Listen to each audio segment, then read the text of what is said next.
El sistema nervioso periférico no es un bloque especialmente preguntado, pero sí debemos saber dos o tres detalles de lesiones nerviosas.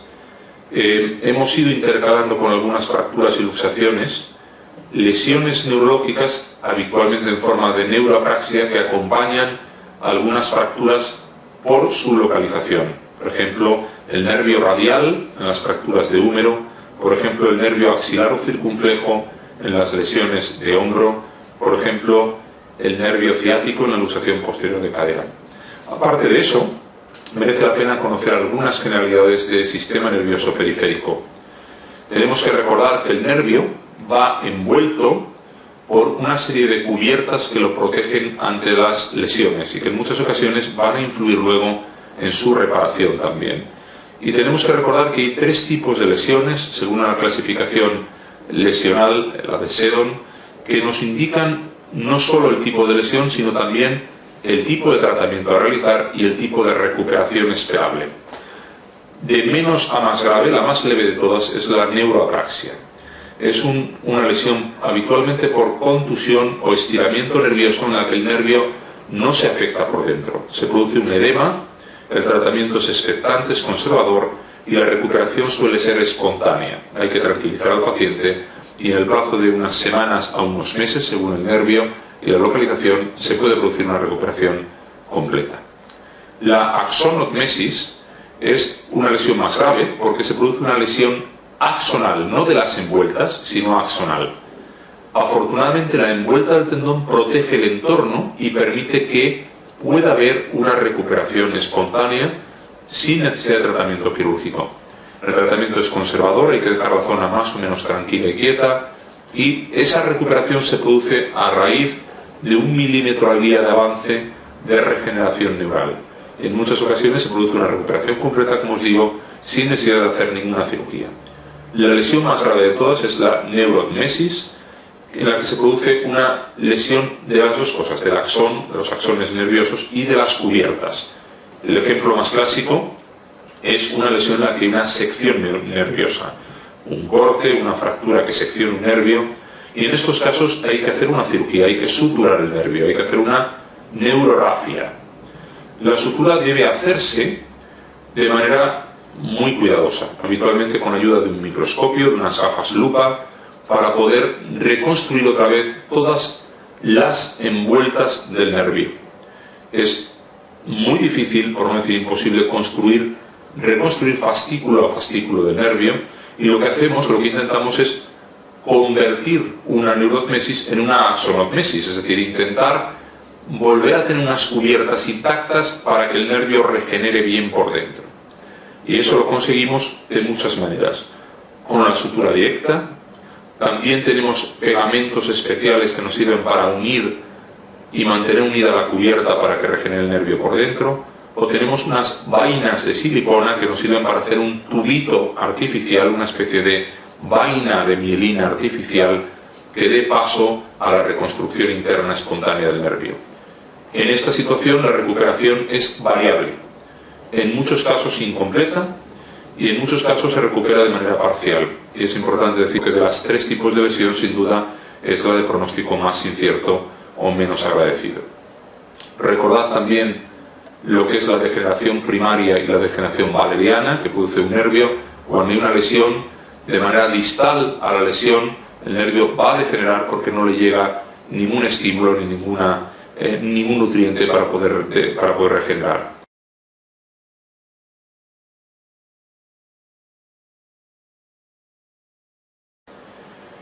Recordad algo también en las lesiones del plexo braquial. Es complicado llegar a memorizar qué raíces se corresponden con cada zona de inervación, pero tenéis esquemas como este en el que os ayudan a poder asociar qué raíces se asocian con qué función motora. Recordad también en las parálisis congénitas del plexo braquial, en las producidas en torno al parto, que encontramos dos tipos de lesión posible. Y esto lo habréis estudiado también probablemente en pediatría.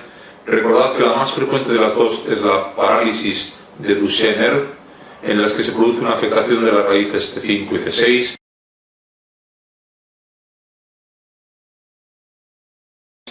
En las que se produce habitualmente una distracción cabeza-hombro, y clínicamente el niño presenta la mano en una actitud como actitud de propina, que decimos de Metre, reflejo de Moro. El tratamiento en ambas es conservador. La segunda es la de la parálisis de Dejerin-Klumke, que recordad afecta a un nivel más bajo, C8-T1, producidas habitualmente por lesiones por hiper-ABD, por hiperseparación del brazo. Tenéis que probar el reflejo de prensión habitualmente. El tratamiento, como os digo, generalmente en las dos suele ser conservador, con recuperaciones variables en una y otra. Aquí tenéis un esquema lesional de la parálisis más frecuente. Ahí veis la actitud de la mano del niño, y cuando vemos un niño en esta situación el diagnóstico es clínico fundamentalmente, aunque luego podemos hacer confirmación como en cualquier lesión nerviosa mediante un electromiograma. En miembros inferiores es especialmente interesante recordar cuál es la función motora de las raíces, cuál es la distribución de esas lesiones y cuál es la afectación de sensibilidad. Este cuadro es especialmente útil cuando nos hablan de tener, por ejemplo, una lumbociática que afecta a una parte del pie, sobre todo afecta, por ejemplo, a la sensibilidad de la zona externa del pie y de la pierna, y eso nos sirve, por ejemplo, para valorar si el paciente tiene una afectación L5 o alguna otra afectación. Recordad que cuando hay una afectación L4 el reflejo rotuliano se ve afectado, y cuando la lesión es en S1 es el reflejo aquileo el que se nos va a ver afectado. Estos esquemas nos permiten un mapeo de la lesión que luego debe confirmarse con las pruebas de imagen y las pruebas electromiográficas.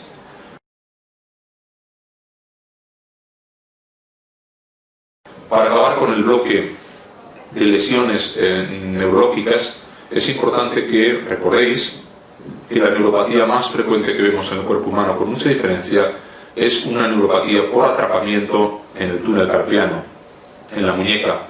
El síndrome de túnel carpiano afecta habitualmente a mujeres de mediana edad que nos cuentan en la consulta que tienen dolor y parestesias en el territorio de distribución del nervio mediano, sobre todo en el primero, segundo y tercer dedos de la mano, que es especialmente frecuente cuando se acuestan y que les hacen despertarse de madrugada, hacia los 4 o las 5 de la mañana, en lo mejor del sueño, porque tienen dolor y la mano se les ha quedado dormida.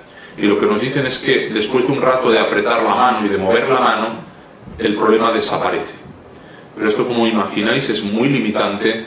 Con el paso del tiempo, la inervación motora del nervio mediano hace que pierdan potencia en la musculatura tenar y tengan cierta debilidad, por ejemplo, cuando sirven con una taza, sirven con una jarra de agua, o cuando tienen que hacer cosas en las que la mano tiene que hacer fuerza. Cuando tenemos esta situación, el electromiograma es de utilidad para confirmar el diagnóstico, pero recordad que la exploración clínica es vital.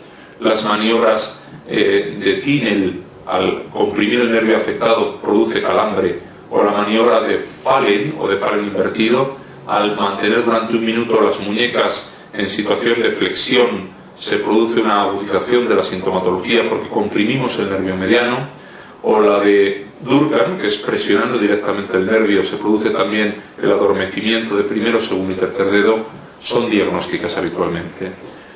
El tratamiento consiste inicialmente en utilizar una muñequera semirrígida para dormir, que permita no despertarse de madrugada. En ocasiones el tratamiento conservador es útil, pero en los casos en los que hay una pérdida de calidad de vida y el tratamiento conservador no mejora, la cirugía es muy resolutiva.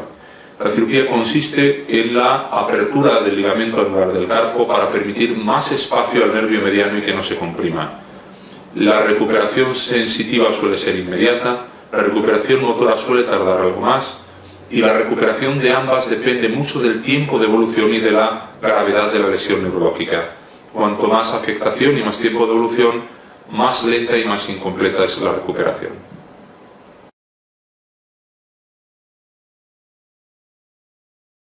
Esta pregunta nos sirve para hacer un repaso de la neuropatía por atrapamiento más frecuente del cuerpo humano, que es la afectación del nervio mediano en el síndrome del túnel carpiano. La primera respuesta es correcta, y sería la opción a señalar, porque efectivamente el dolor nocturno es el factor predictivo más sensible y es el que antes desaparece en cuanto hacemos la cirugía de descompresión.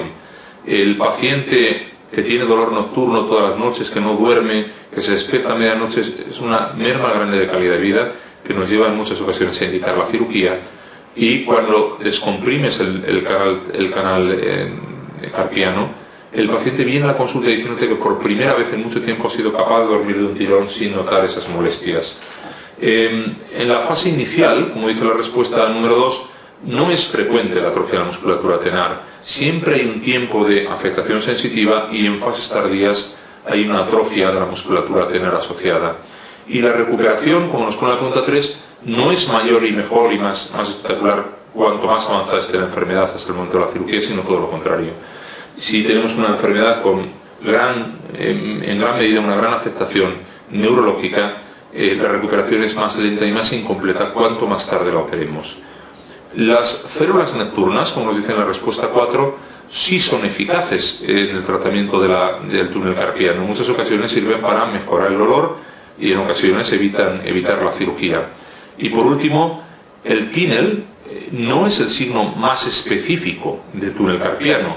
Es un signo que nos indica que hay un nervio que esté irritable y que la compresión, la percusión del nervio produce calambre y dolor en el territorio de distribución, pero el TINEL es un signo que utilizamos en cualquier compresión nerviosa, no específicamente en el túnel carpiano, luego esa respuesta tampoco es correcta.